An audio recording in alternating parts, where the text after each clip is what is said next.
and what those things have not been proven, as you rightly asked him right now, to which he had no answers to. Those are mere political allegations.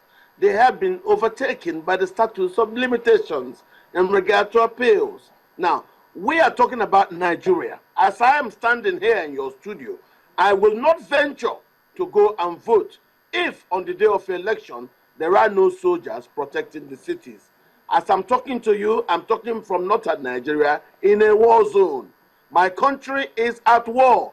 People have told you, which you have now read from, they don't see anything wrong with soldiers blocking entries to towns, staying at the airports, doing a lot of things to dissuade those who will get into vehicles and start going around to snatch ballot buses.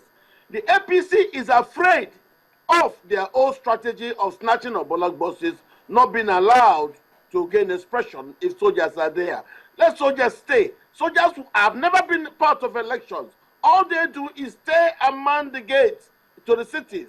Elections are conducted by 750,000 INEC staff plus INEC's internal staff and some other people that they could bring. So let us not start entering into, as he has now confessed, a judicial acrobatic based on their suspicion about their allegations in regard to Ekiti. Let me read this to you, Mr. Nanuju. I've got Jide Ayeni who also tweets saying that the PDP are using the military to perpetuate their own ill whims and caprice, and it's the partisan use of that that should be avoided, owing to what he cites in the case of Ekiti. I've heard you, as I told you earlier, this case of Ekiti, as a gentleman in your studio has now confessed, is the reason why they have sought to change the laws of Nigeria.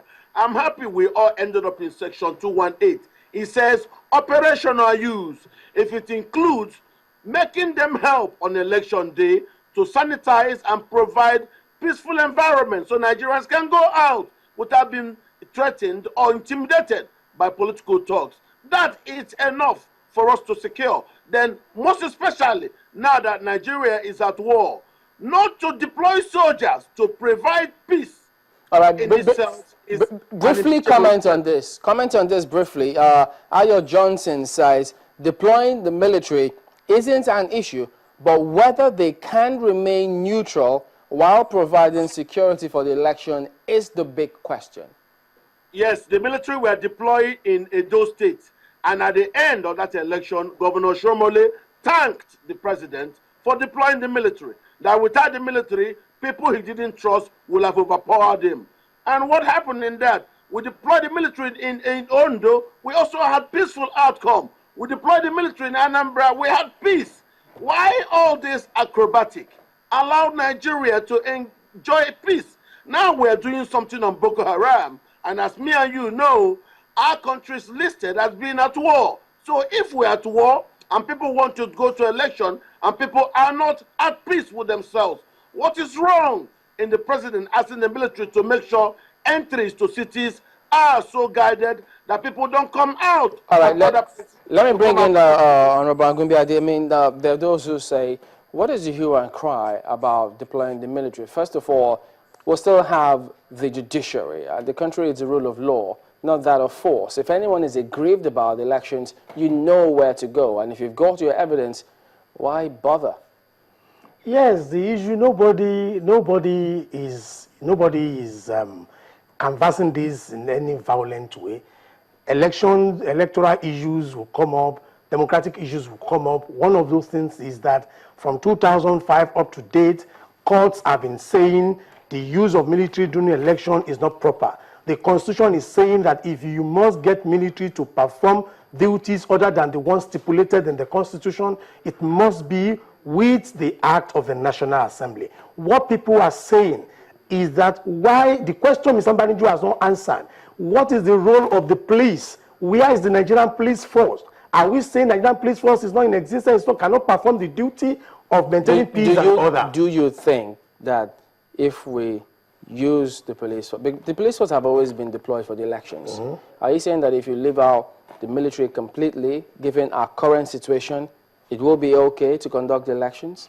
If you equip the police as required. No, I'm talking as it is today. As it is today, if you do what is necessary, the police will perform its function. The military that is today breaking grounds here and there, the military has been, the same military has been in existence for years when Boko Haram has been troubling us. The magic we are seeing in these few weeks, why have we changed the personnel? Have we changed the mentality of the people? Have we changed their firing power? The same military that cannot discharge what is now discharging now, what we are talking about is the willpower, and of course, what we are saying is that if you equip the military, if you see Lagos State at a particular time, there was a bank robbery everywhere. But when Lagos State government decided to go out of its way to muster finances and funds through the Security Trust Fund and equip the police, today you know what the situation of security is in Lagos State. Equip the law enforcement agents and they will perform their function rather than substituting the police for the military. It is not the duty of the military. It's not a substitute. It's not a substitute. Yeah, but at the moment, INEC didn't say they're substituting them. Yes, concentration must be on the Nigerian police force rather than on the military. Let the military keep the territory. Let the police do its work within the towns and within the streets, on the streets. Let's check with Mary Alala Yusuf if there's any other mention about security and violence-free elections, maybe even the military. Hello, Mary. Hi, Chamberlain. The 2015 elections are just over a month away, and Nigerians, it would seem other countries, are hoping and praying for hitch-free polls. Here's a quick reminder of our poll that ends this week. Do you think the signing of peace accords by political parties will ensure violence-free elections?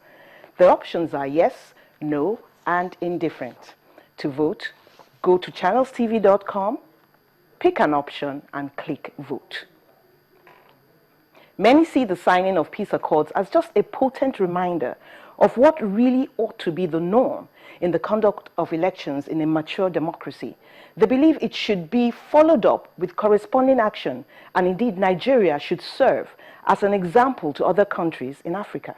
Here are some reactions across the states. If the government, they are not going to do free and fair election, then we should forget about it. I think it will reduce the crisis during and after the election. This is another avenue for the sustainability of democracy. There are no measures put in place, sort of like punishment for anybody that violates the accord. Signing the peace part is not enough. It's when you when you go the extra mile to make sure that that thing that you are signing is done. Is it going to work after it has been signed? Inside the politics or outside the politics, Nigeria should live. We hope they talk to their boys, because they will not come out in person to do this. They should know that violence is not the answer to anything. People are concerned that Nigeria should not just be one indivisible entity at the end of this exercise, but a viable and forward-moving nation, and are asking all parties involved in the conduct of elections to do a free, fair, and peaceful job. That's it on Talk Back tonight. Chamberlain takes the rest. Well, thank you, Mary. Let's get some closing moments now, and we'll get back to Mr. Catch Ononuju in a moment. But let me hear your views. I see Michael talking about the incident in Lagos only recently. Says, look, we need the military because take, for instance, what happened in Oshodi recently.